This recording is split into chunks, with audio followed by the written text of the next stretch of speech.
You? Is there anybody? There's Molly, folks. That means your friends, the Goldbergs, are here. Yes, it's the Does program. Does, you know, is the new kind of soap for everything in your wash.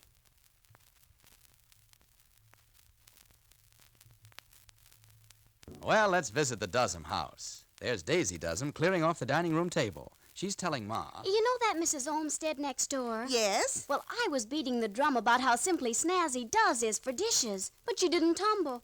Guess she doesn't understand English. Maybe you weren't speaking it, Daisy. Oh, I really gave, Ma. I told you I had this simply revolting rule about my washing the supper dishes. Me, a woman with a social life. Land sakes, Daisy, that's beside the point.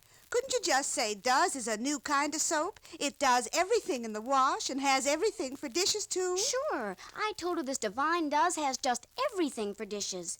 Why, Does makes suds that stand up till the last dish is done. And it cuts grease like 60? Yet it's simply sweet to my mitts. Mitts? Really, Daisy? Just tell Mrs. Olmsted Does is kinder to her hands. I did, Ma. And I said those Does suds are no droops either. They stand up even through the greasy pans. Did you make it clear she don't need to keep adding soap? Sure.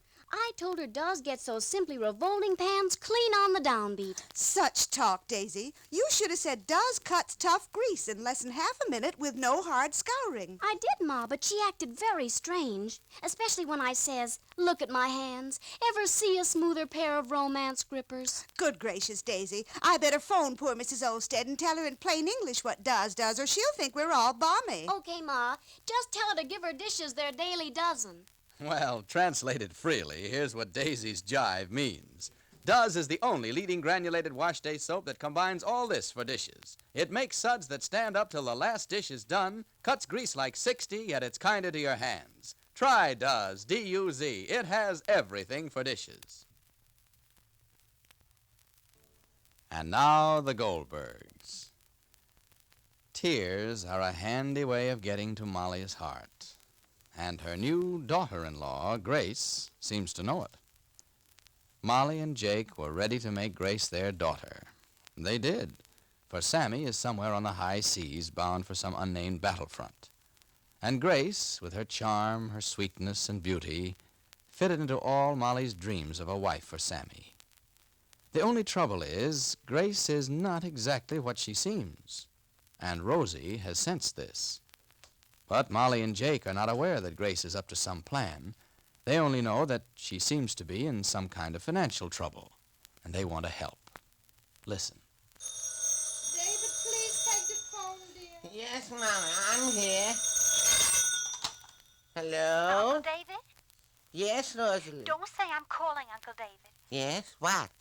Who is it, David? It's for me. Hello. Hello, Uncle David. Are you alone? Yes. Well, did my father want to know why I left when he asked me to wait? Yes, Rosie?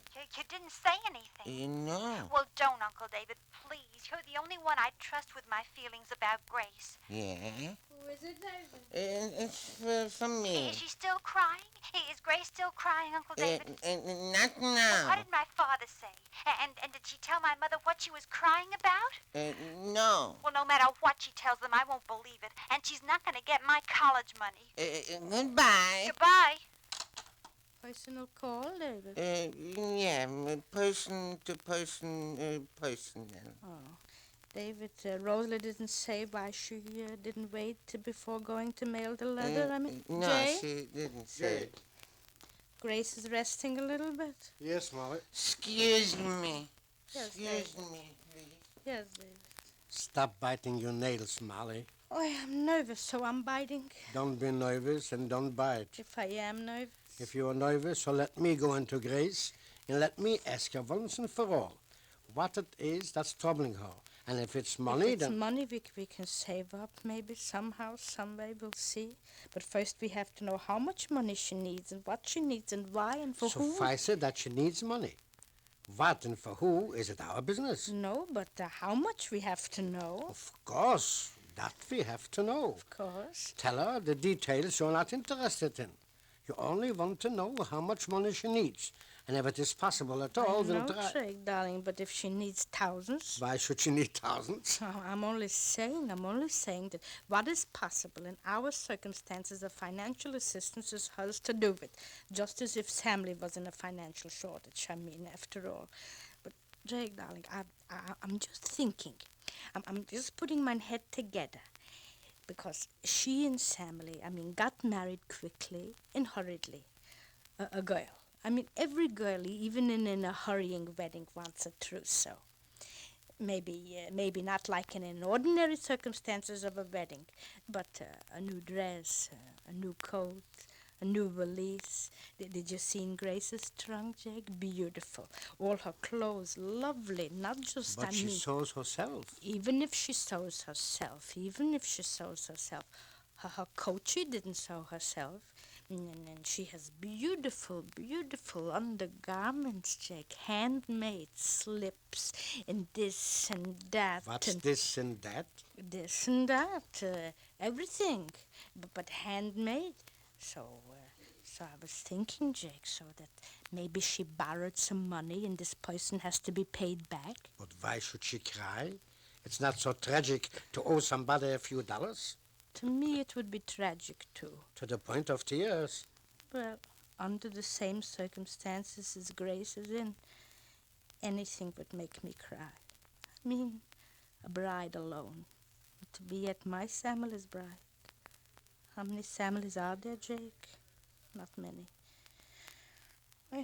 Maybe we'll hear soon from Sammy, maybe. Maybe I should write to the Red Cross and find out where and when. Whenever Sammy arrives on a destination, Molly, they'll notify us. Should be soon. Molly, don't be a woman. For my son, Jake, I am a woman. At least in the privacy of my own home, I can let myself be a woman.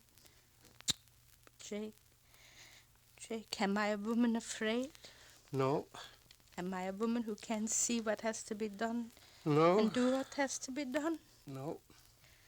For my country, would I hold back anything ever? No. So let me also not hold back a tear for my son. Your tears are bad for my morale, Molly. So I'll hold them in. Jake, darling. What would I do without you, huh, darling? What? Me and you and you and me. So much you love me. I don't know what it is. I never stop to think if it's love or if it's what. You're me and I'm you. Two shall be as one. Two shall be as one. Oh, Jake, it takes a lot of living to make from two one. How much living?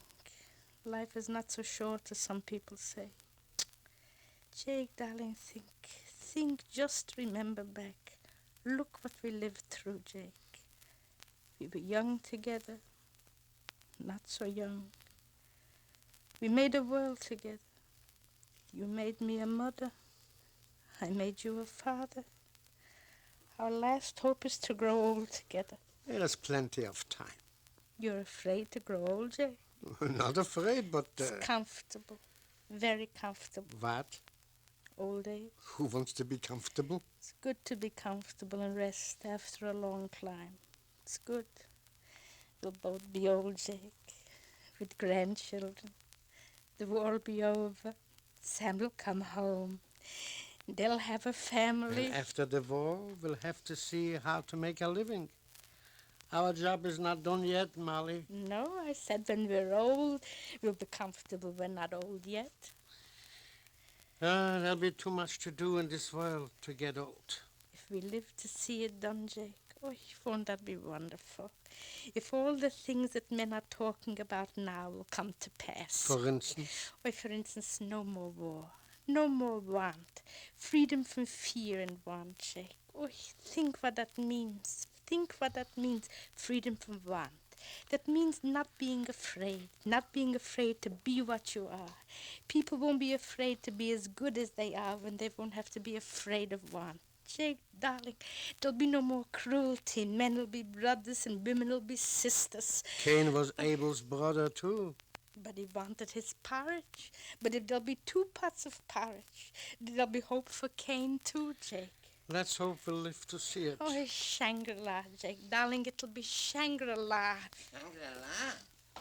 What Shangri-La? The president? Mr. Doolittle? On the radio, huh? No, David, I was only saying, would that we could have Shangri-La. Hey, Molly, the world ain't Shangri-La yet. And Shangri-La ain't here yet. There's people in this world who shouldn't live in Shangri-La. Even in Eden, there was a snake. And there'll be snakes in Shangri-La, too. Oh. There's always somebody who's creeping in the garden. Wait. Crying? Grace? She's crying again, still. Molly. Molly, go in. And once and for all, do something. Whatever we can do, let's do something. Go on, Molly. Shangri-La, Shangri-La. In all their humanity and kindness, the Goldbergs don't think for a moment to doubt Grace's tears. But those tears hold many sorrows and misfortunes in store for the Goldbergs, as they will soon discover.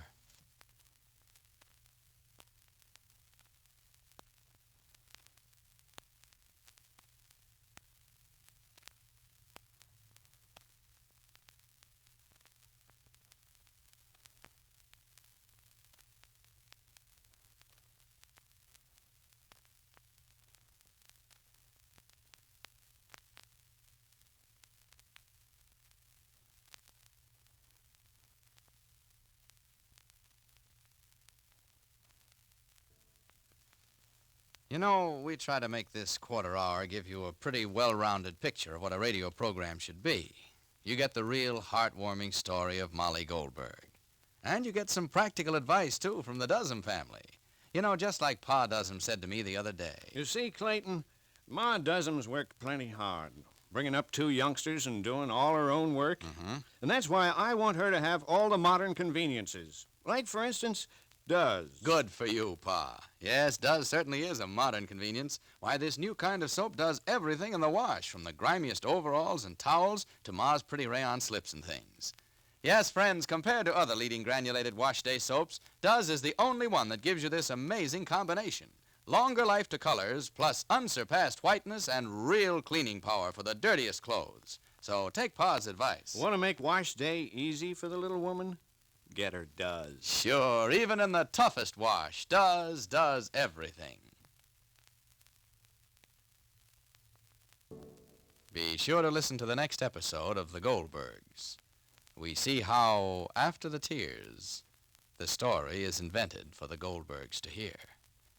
This is Clayton Collier speaking for Procter & Gamble and saying, do as the Duzhams do. Let Duz, the new kind of soap, do everything in your wash.